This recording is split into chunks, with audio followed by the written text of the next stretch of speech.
Slimsa here at Ngozi Talk Shows, Find Your Own Voice and Lead from Within. So with me today, I'm with Claudia Passa, Shireen Lovegrove, and Carol Ann Cooper. How are you, ladies? Good, thanks. Good, thank you. Thank you. Good. And as I said, Happy New Year to us all. Absolutely, yes. Yes. And to everybody else who's watching. And everyone, yes. Yeah, it just doesn't seem possible somehow. It's like, what, New Year, where are we at? It was only, last Tuesday we were in last year, and now we're in this year. I know. My brain's struggling to compute, but hey. It's just only the first week, and we can still feel the energy of the new year and all the intentions and reflections of everyone. So Yeah. Still, it'd be great if the viewers were to put some of their intentions or reflections in the chat so that we could see it and be part of it and witness it. I think that's a really key part in doing intention work, isn't it? Sharing, yes. Yeah, sharing it. So let's dive into the topic, ladies. The topic today is end of year reflection, how your relationship grew last year. As the year comes to a close, it is the perfect opportunity to reflect on how your relationship has evolved and grown, whether you are celebrating triumphs, learning from challenges, or simple appreciating the moments you've shared. Reflections allows you to deepen your bond and set intention for the future. So today, this topic, we're going to walk you through a meaningful process of evaluating your growth of your relationship over the past year. So Carol Ann, you chose this topic. What was on your mind when you chose the topic? Well, we're so good at, looking back and reflecting on our achievements, personal growth, milestones, things that we've achieved. But something I'd not really thought about was actually looking at our relationship. How has that grown over the year, or maybe not, or what challenges? So I just thought it was something useful to look at. It's another reflection to look at, because our relationships are important, and whether it's just your personal relationship or whether it's relationship with friends or family, and I we can still do it now, even though we're in the new year. It could, even if you haven't done it, it doesn't matter. It's worth doing. Have a sit down and reflect back on your relationship. And sit down and talk together. So I just thought it was a really great topic to explore. Why would it be useful to do it? How could you do it? And what would be the benefits of doing it? Yes, absolutely. And as we all know as well, relationships are very important for us, because on some level as well, we still need the relationships as well to be able to survive as well. And we want to belong as well somewhere in the community. So this is as well why we want to nourish the relationships and to have like good, healthy relationships as well. Yeah.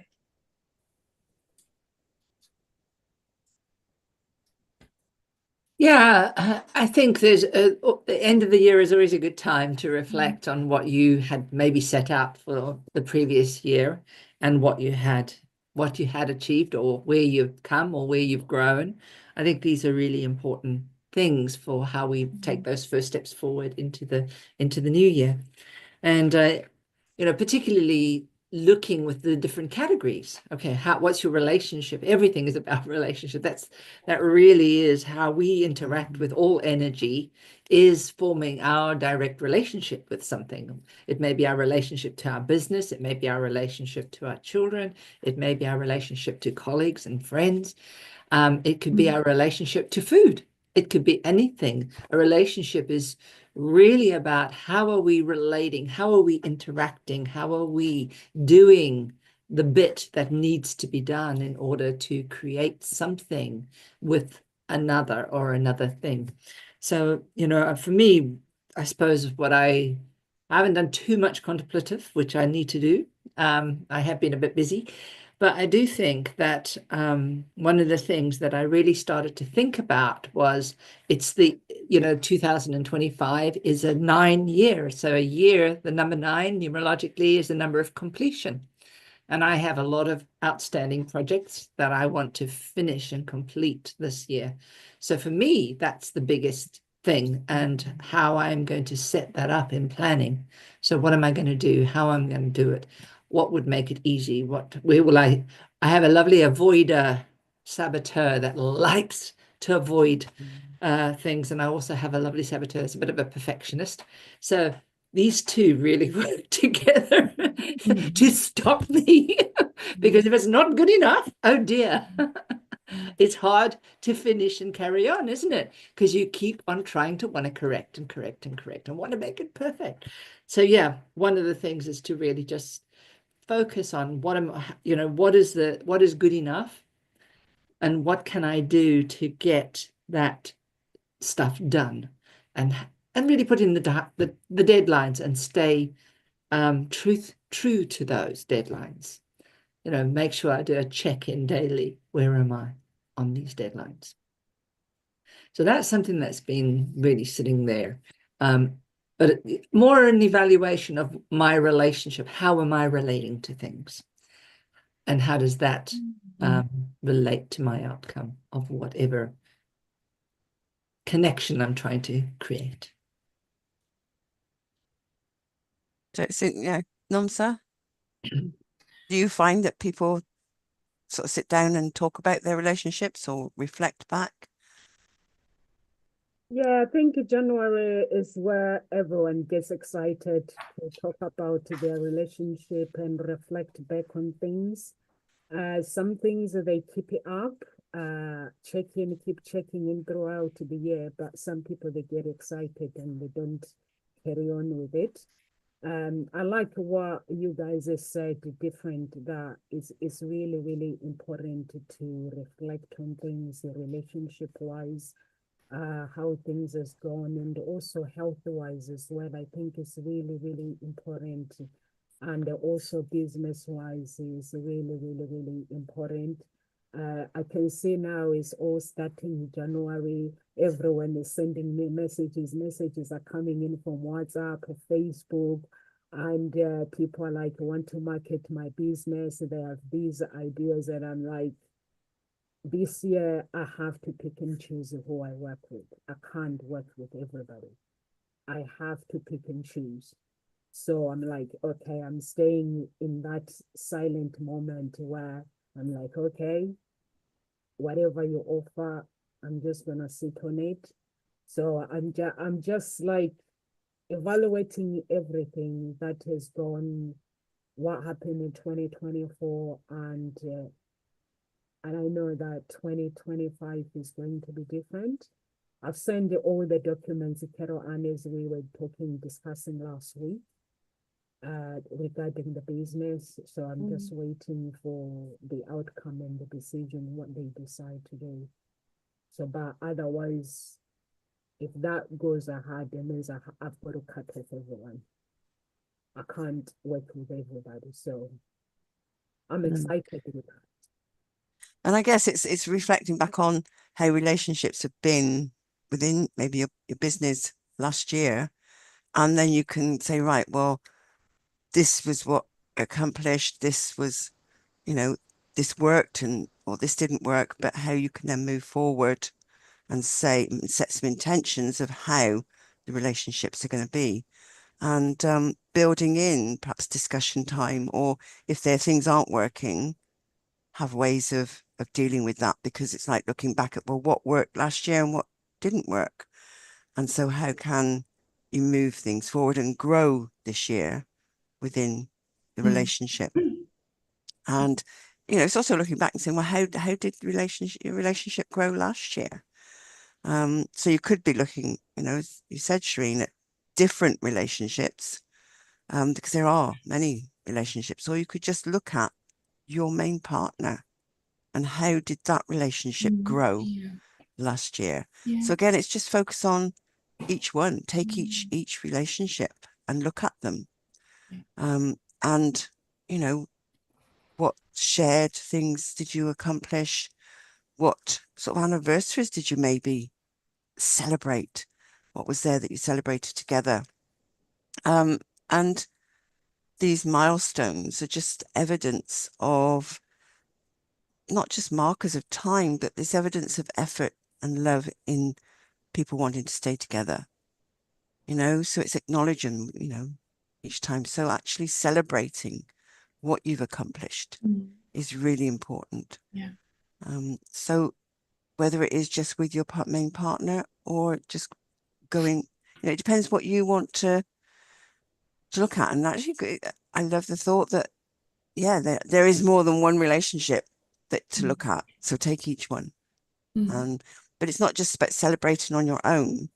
It's about celebrating with that person or those people and having that conversation, because it's not about you just acknowledging it. I think because it's a relationship, you both need to acknowledge, Yeah.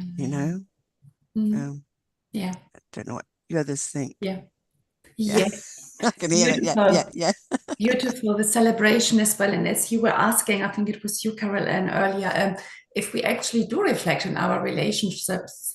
And then I was thinking, sometimes as well, we do reflect when something does not go well or right in a relationship. And then we start like to go into it and to do some thinking about it. But again, what if we change it and are feeling grateful as well for our relationships, celebrating, and then as well letting them know about it as well.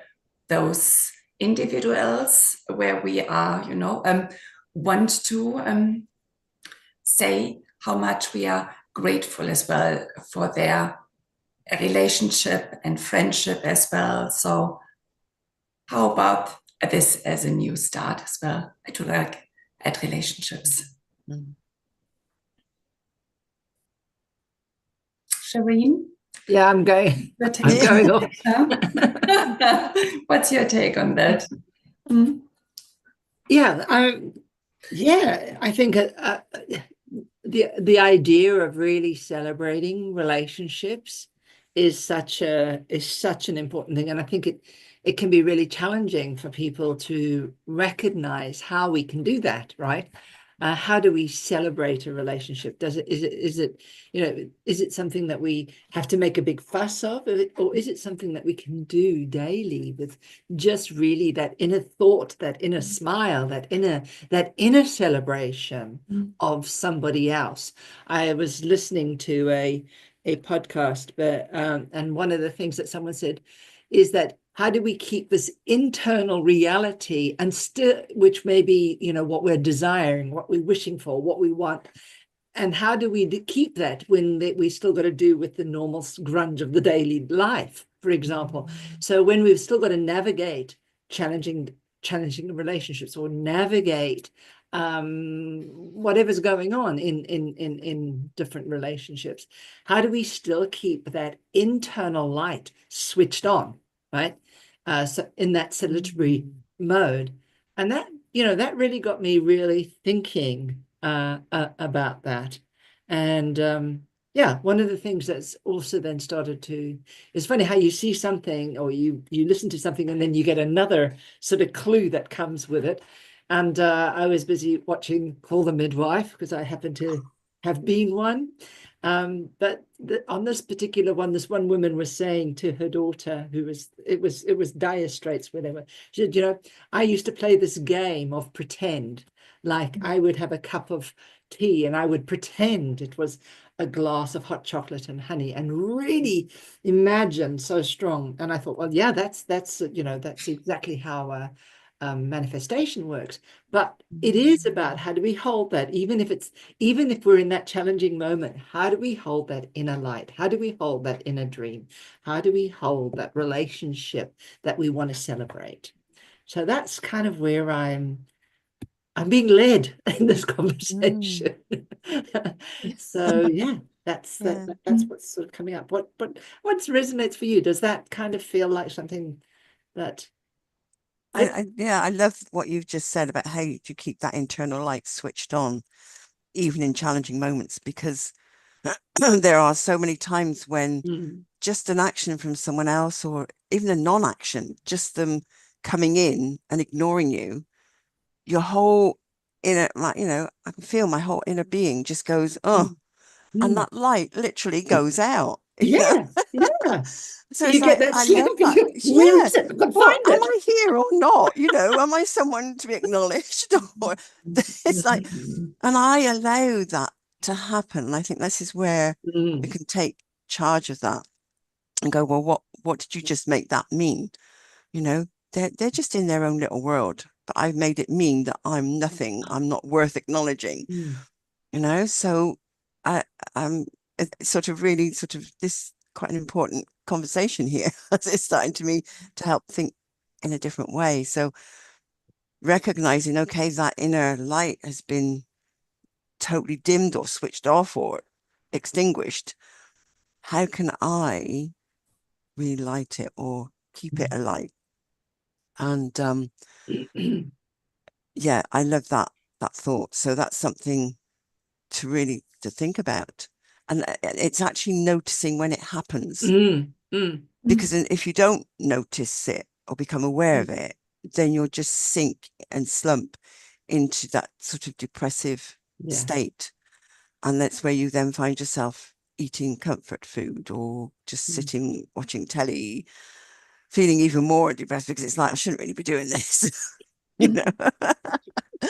And you know, it's just more and more sitting there watching another episode and another episode, and it's like, no, just space them out, you know. But yeah, bring that light. So how could we bring that light back in? That's a great thought. So well, obviously as well, it's like investing in the relationship, in the friendships as well. It's like investing as well, being grateful, obviously celebrating and gratitude are very important, and investing as well. And it could look in various ways as well. To me, it's as well like quality time, you know. I like to spend quality time with people because I like to have meaningful conversations and meaningful times or activities as well. So that's why one thing that works for me, a quality time. Answer, where are you in this conversation? I'm here listening to you guys and sharing the videos at the same time, but I'm finished. I like it, Claudia, when you say quality time is really, really important. I am somebody, if you take me out when it comes to relationship, like as friends, or if we do go out and take me to expensive restaurant and things like that, but if you don't have time for me, it's meaningless what you do. So it's really, really important to spend the quality time. For me, quality time is important. Asking how I could, like, how are you getting on? Because there are some people, you're friends with them, they go through challenges in life and they never talk about it. They want to put a smiley face all the time. So me, I like to sit people down and to really truly make sure that they are happy as they portray on the outside. Yes, I've lost my friend during lockdown. She took her own life, and since that time, I don't mess about with the relationship because we used to spend time together. She had everything. Her husband was rich. She was rich. She was coming from South Africa, and she had everything, but she never really talked about what she was going through. To me, she was portraying this happy, loving face until she was gone, and that made me like learn something that is really, really important. Now I ask questions until somebody, I keep asking questions, I keep getting into things until people get uncomfortable and they're like, no, so okay, this is what I'm going through. I'm like, but I'm your friend. We should communicate. Even if I can't do anything or give you an advice, just to listen. Because sometimes it's nice to confide in somebody and not expecting them to do anything, but just letting it all out, knowing that that person loves you and they care. It makes a big, big difference. But even in business as well, it's really nice. I find people, they're really eager to help you, to lift you up. But for them, no one lifts them up. They pretend everything is okay. So what do you guys do when you're in that situation where with people? Like Claudia, I know you say quality time is really, really important. I love quality time as well.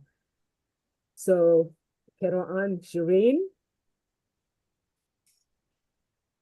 I'm not quite sure what you're asking. I'm asking, like, if you had a friend like mine who took her own life and you were thinking everything is okay, moving forward, what would you do different?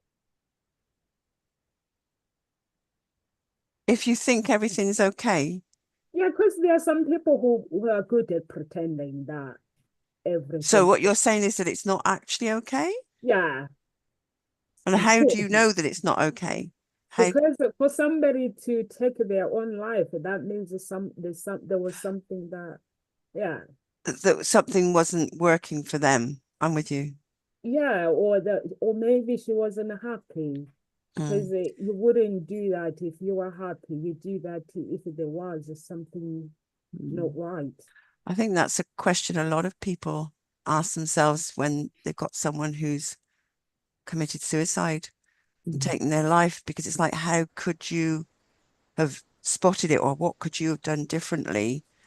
And it's difficult to know, actually, because they hide it so well. And would they have actually opened up? Would you have actually found out? And could you have actually stopped them? And a part of what I sort of believe is when someone's time is up in this world, their time is up, and it doesn't matter what anybody does. You know, they've gone. So is it about, are we then making it about us rather than about them? So it is looking at, well, okay, what was their life like? What had them do that? I think it's a difficult question to answer, because as much as you can then start saying, okay, well, I'm going to talk to my friends more, find out what's going on with them. Do you ever really find out exactly what's going on in that moment when they succeed at attempting to, at taking their life? Because you don't know how many attempts they've already done and failed. And Is it us who fail people, or because I've seen it with my own story? When I have problems, if I try to talk to people, sometimes I test people and try to talk about problems, like what I'm going through. People don't get uncomfortable. They like to see happy face, yeah, but they don't like when you're confined, like when you talk about problems, they don't like it. they don't know how to deal with it. Yeah. And I think that's something, it's being able to deal with, listening to someone who's got problems and enabling them to just open up. And I think that's what you could do with a relationship, is being able to allow someone to be open and honest about how they're feeling or what's going on for them, without judgment, without stepping in with a solution unless they've asked for it. Just giving them that space to talk, however uncomfortable it may feel for you. That's your stuff. It's for you to then put that aside and let them talk and say, okay, then you can start asking questions and maybe just say, well, is there something you'd like me to do? Or is it just listening? Is that all that you need? I don't know, what do others think? Yes, absolutely. We can offer and encourage the other person, but then it is up to them as well if they are willing and wanting as well to open totally and fully up to us. Yeah. Yeah, I agree with you. I think, and also to be genuine to people around us as well. But me, I've realized that people don't like when you have problems, don't talk. So what I do, because I'm fasting, getting closer to God, what God does is whenever I've got problems, when the pastor is want to preach and stuff, you go and give them the topic based on what I'm going through. Based on what I'm going through, I'll seek help from God and say, this is my situation. You know the pain that I'm going through. So then I'll show up in church and I'll be like, the pastor will be talking about my problems, or the specific one pastor that I follow online. The Holy Spirit will be like, go online.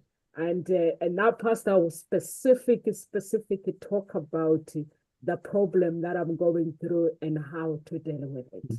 I don't confide in people anymore. Because I've seen that relationship-wise, people get comfortable. They like when you're fake. But there's 2 or 3 that are genuine. Kero Anna, you know me, I talk to. Kero, yeah, she knows that I talk to her. Shireen knows when I get stuck as well. She's like, yeah, you guys know that. I think I'm the only person in the group that annoys you guys, that talks, asks the questions. I've not seen anybody asking questions. Why are you guys have perfect life, by the way? I think that's a facade. Maybe we're putting up, a good facade there, because it's certainly not perfect. Guys, my audience that are watching, I'm the person that always ask questions in Gossip Talk Show. These guys have a perfect life. Oh, interesting. It makes us laugh, but we come from a very long way, haven't we? Yes. Yeah, we come from a very long way. We are like 8 musketeers. Yeah. I like this team that we have. And I think reflecting on that, the relationship, it's had its ups and downs, but there has been the questioning, there has been the, ability to share each other's thoughts and come to some common ground. And that's been absolutely amazing. And this is what has now resulted in who is still here and everyone else just floating away. There's a core here who can express their feelings, what their thoughts, and know that it's not going to get judged, but it can then be discussed and come to some agreement or move on and move forward.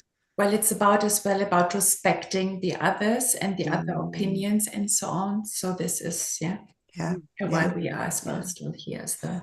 And there's commitment to this relationship. That's what is there. And I think it's acknowledging that, the commitment that is here to sticking together, to supporting each other and making this a success, but also for the listeners, providing topics that as we're talking about them, showing that it can be talked about. You don't need to hide it. And if there are any topics that we haven't covered, please let us know. I know over these last 5 years, there's a plethora of topics that we've covered in different angles, some of the same topic, but it's from a different perspective, which is great, so maybe there's another perspective that we haven't thought about. Let us know, because this is our commitment, is to sharing and talking about it, to open up possibility for you, our listeners. I don't know what others, anyone else want to add in there? Yeah, I think Shireen wanted to say something, right? No, I wasn't, but I was just basically listening in the conversation. Yes, I was thinking and going with it. But I think there are a number of things which have been kind of reflected upon. One is, which was, how do we know when it is a genuine conversation, right? How do we know that we're giving quality in our actions, and how are we receiving quality? I think that it's about this give and take. We need, the law of reciprocity means that we need to give to a certain degree, but we also need to receive. I mean, this is just the way energy flows. And so, you know, I was kind of interested in Namsa's talk about people pretending, and you know, and you saying, Carol Ann, how do we really know? And we don't. I mean, that's the fact, is we don't know. But what we do know is that we have to open that space, that if someone does want to talk to us, we're there for them, right? And that's probably about the best quality we can give someone in those kinds of situations. And when we know we've given quality in whatever relationship that we've done, we can walk away and not worry about whatever the consequence is. And I also think that the more genuine, I think, Nomsa, you mentioned genuineness of things. I think the more genuine we are, the more we are in our heart and are able to talk authentically from ourselves, and aware and being aware of where our, you know, where is it an opinion, where is a fact, where is all of these things are all really important. And as Claudia said, the respect is so important. You have to respect this other person as a light being in themselves, right? And that we're both the same. And so what we're trying to do is just increase each other's energy so that that light sparks a little bit more. And so for me, that's really when, and I suppose that then brings in the celebrity part again. You know, how do we look at every person with that light, through the filter of that light, through the filter of you know, if we're thinking about praying, and I know an officer prays a lot, and I've been thinking more about how when I come on, is have I said something before, so that I've set my mental state ready to answer and respond in the way that I would want spirit to lead me. And I think that that's really the only way we can work and be, if we want to stay genuine and truthful to ourselves and others. And obviously that creates relationships for me. Yes, and they can feel it as well on the other side if Yeah. you allow them as well to be who they are. They can just feel it as well. Yeah. I think that shows, because actually it's understanding and realizing that relationships aren't static. Yeah. They evolve as individuals change, you know, because a relationship is made up of individuals. And I know this is what changed with my ex-husband. We both shifted and changed. So our relationship, maybe I tried to hold it in a particular space, you know, and didn't allow it to evolve. But there is one aspect that did change and evolve because of the way we were at. When I started teaching, he then started picking the girls up from school when they were in the primary school, because, you know, I wasn't able to do that.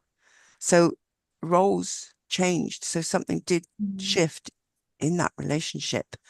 And I know he quite enjoyed picking them up. It gave him a chance to be with them in a different scenario, you know, and so that relationship then changed.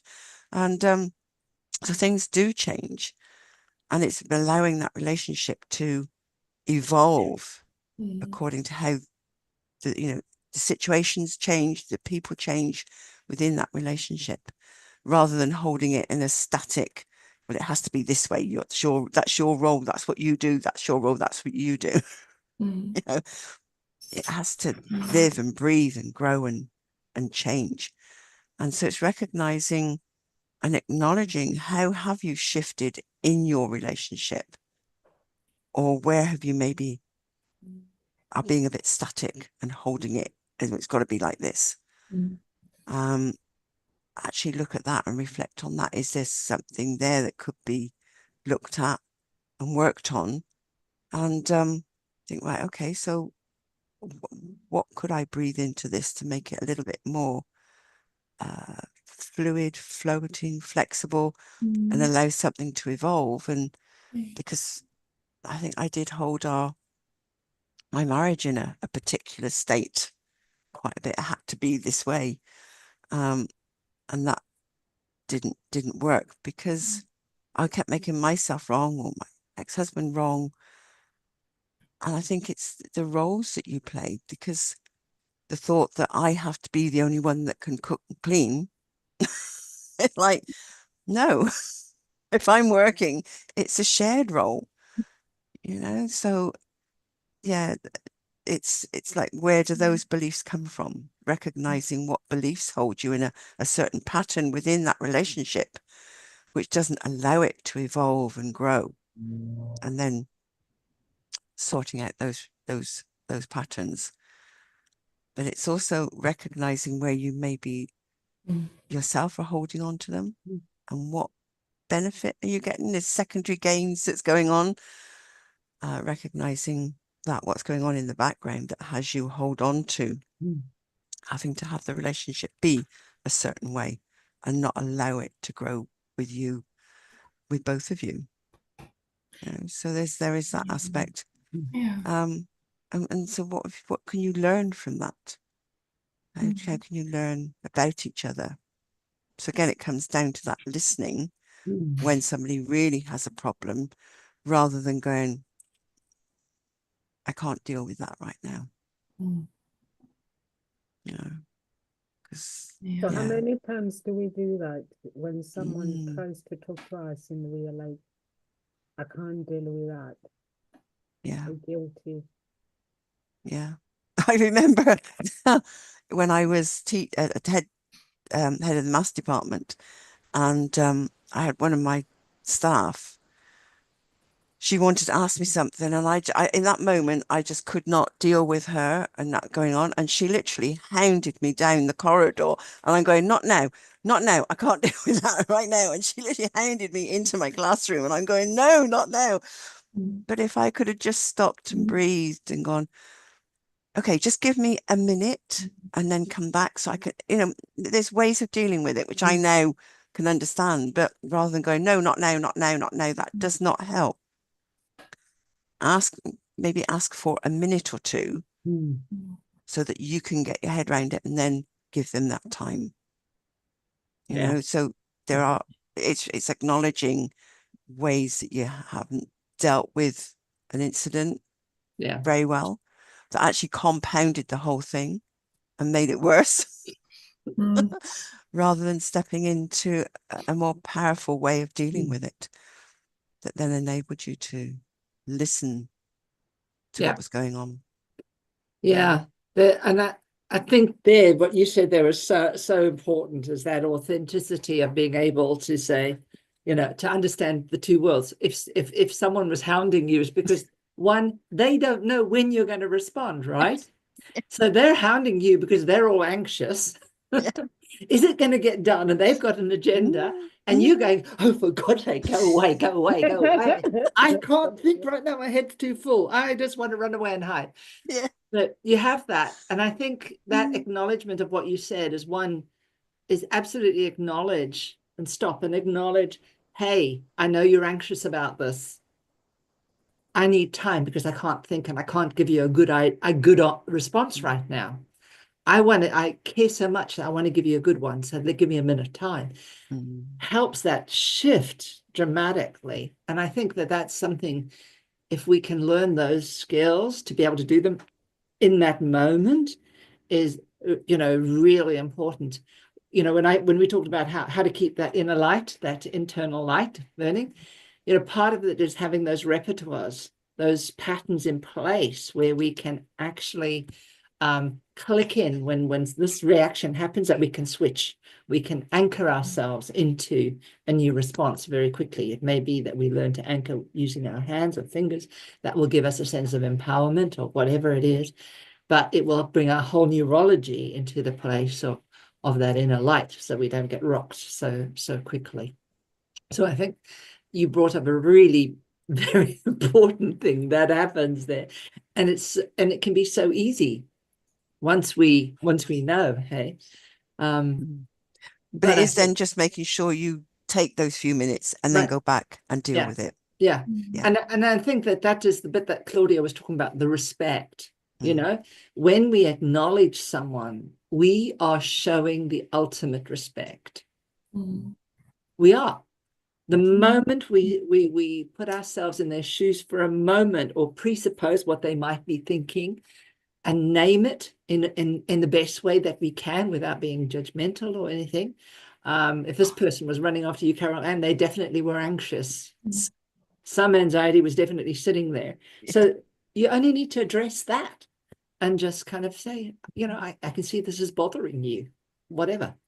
Yeah, you're taunting me. I can see it. Just acknowledge it. I think that's the one thing we can do. We can acknowledge the behavior. We can do something that's very demonstrable.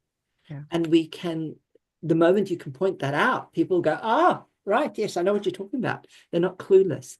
And I think that's a really important key. And it's being able to recognize what has you go, I can't deal with this right now, and run. I mean, it's taken me years. It was years later that I was able to sort of sort that out and realize that I didn't feel up to the task, and I felt she was just confronting. And I had an assumption that because when I took over as head of department, I then sort of realized that actually she wasn't coping as well as I thought she was, and that actually the other head of department supported her with her crises. And I had that sort of, no, you should be able to do this. So I was shoulding her, I was holding her in it. I had expectations of her ability beyond what she was capable of. So I was making her completely wrong. And I couldn't deal with that. So yeah, it was interesting to look back on that, but in doing all the inner work and shifting around conversations and being able to find ways of opening up to dance in a conversation rather than butting heads. It's been an interesting journey over all these years. And so it is acknowledging for yourself what has you be like that in that moment and be able to deal with it and transform it, because that's what transforms your whole relationship. Self-awareness, right? And as well by learning as well the lessons between you and this other person and other people as well. It's like we're always teaching each other things and qualities, but sometimes we don't see them right away. So it can take some time. But again, if we bring in the self-awareness, then it's easy as well, and to go within and to look within as well, so so it's just like great learnings, Carol. Well done. That's good, Carol Anne. I like it when you say you used to make your husband wrong and make yourself wrong, and your mindset has moved on from that as well. That's the decision that I made as well, that you know what, there is no point in going to judge a place if you don't know the person. And I always say, I have this mindset, like, even if you've been married for 20 years or 30 years, Nomsa, never say, I know my husband, because I don't. The reason why I made this decision is the more I fast, the more I pray, I rediscover things about myself. And I'm realizing that my family, they're still holding on to that Nomsa that they think they know, but they really don't know me. So I'm like, I can't judge anybody, because even though I know I know them, I can see their body, but I don't know what they're thinking. So I need to go into a place where listening. So for me, it's like asking questions and listening, and waiting, not judging, and just waiting for that person to respond how they want to respond. Guide me through how they want me to help them. So I've sort of put down everything that, as a business person, you should be like this, you should be that, because Gatti has other plans. Because his plans, when it comes with his plans, you're like, are you for real? Is that real? his plans don't make sense. So I'm like, why do I want somebody's plan to make sense? It makes sense to them, that's fine. I just have to go along, trade along with it. Yeah. It's just having the conversation and getting that understanding, isn't it? Yeah. Rather than shutting it off and going, I'm not interested. Get curious and go, okay, so yeah, open up into it. So yeah, I think this end of year is a and even though we've stepped into the new year, it's still a perfect time to pause, to reflect back over the year and actually maybe say thank you. It comes down to that gratitude that Claudia, you were talking about, but actually saying thank you to people.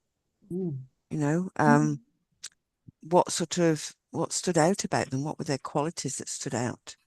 And what moments perhaps of kindness they showed or respect themselves to you. It's just acknowledging. Again, it comes back to acknowledging, but taking that step further, saying thank you.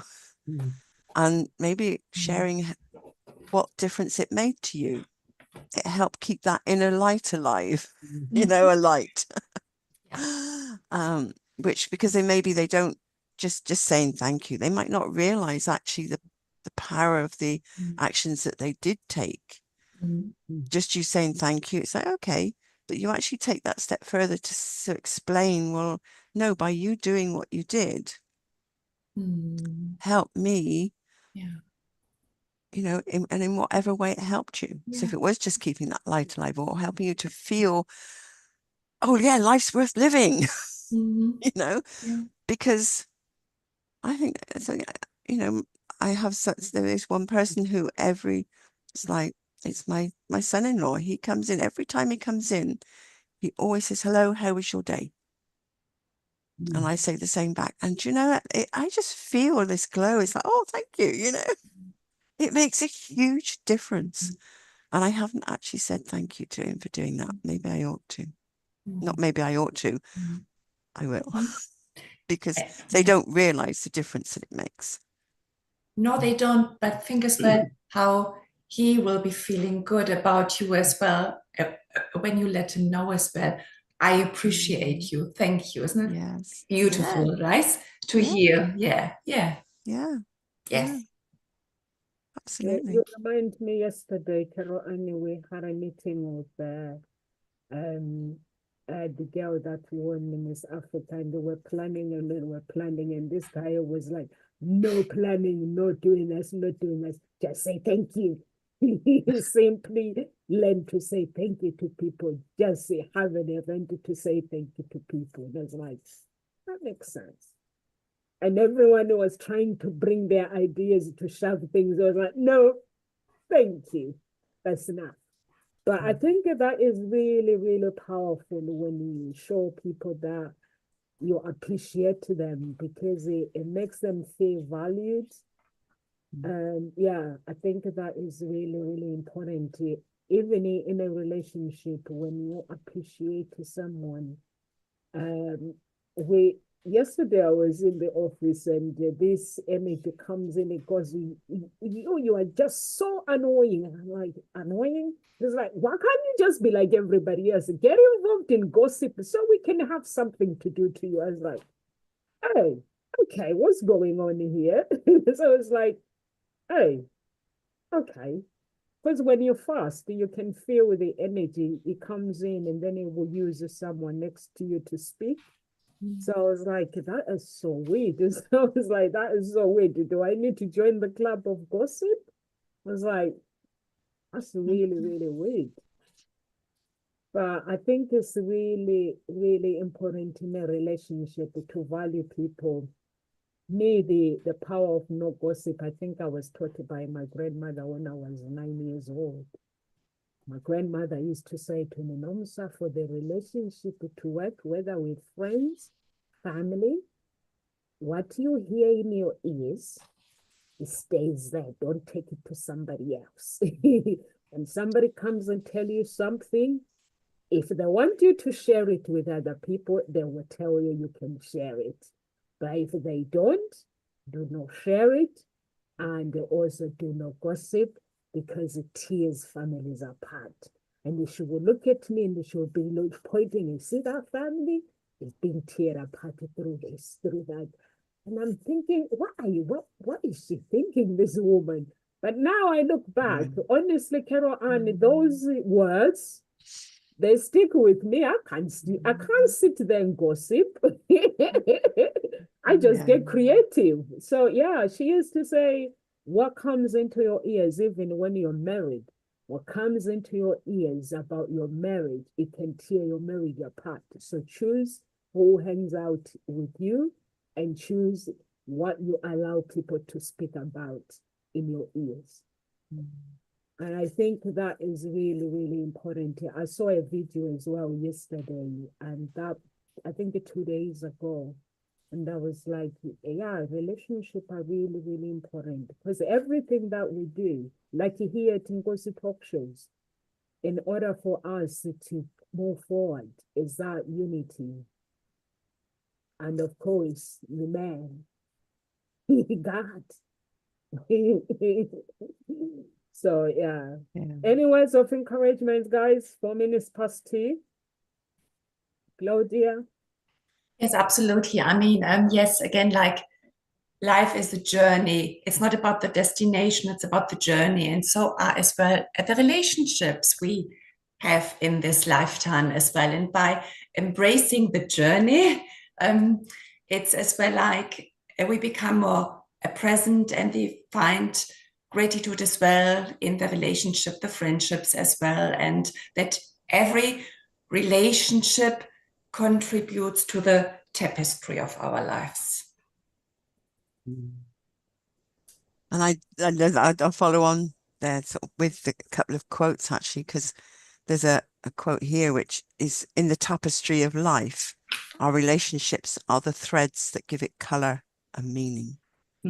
I love that. I think, yes, so that really follows on beautifully, this tapestry. Yeah.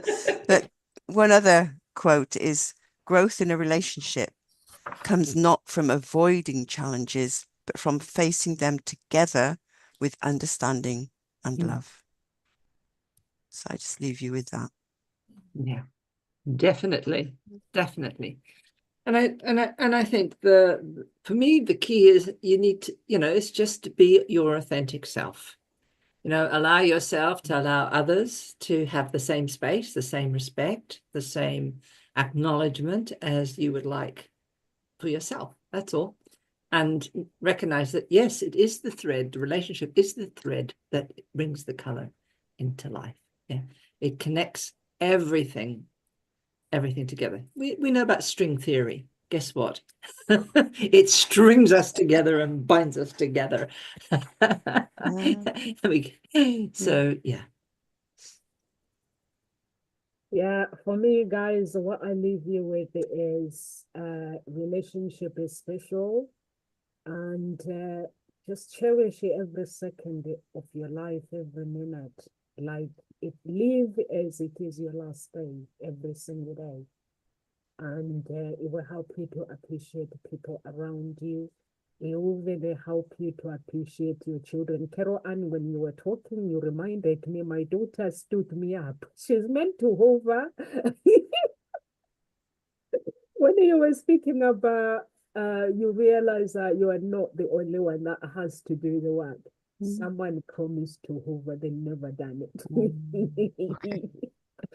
You reminded me, I'd forgotten. So guys, live like every day is your last day. And that's how I live my life. I refuse to fight people. I don't do that anymore. I refuse to take life very serious, because I'm realizing that all this thing that we work so hard, we leave it behind. But I need to enter that heaven. I don't want God to shut the door. I need him to look back and say, "No, sir, thank you for looking after my children." So that is my motto. And to make you guys billionaires. Let's go. Yes. Let's go. Let's And go. that's it for today, guys. Please do Mm. share the video. If you're watching us on any social media, please share and go to the website www.hseia.coach and sign up for love and for coaching. Find your own voice. Whatever problem you might have, we have different coaches from all walks of life, depending with your problems, and we can help you to find your own voice and live from within. Live with grace, everyone, and God bless. See you on the other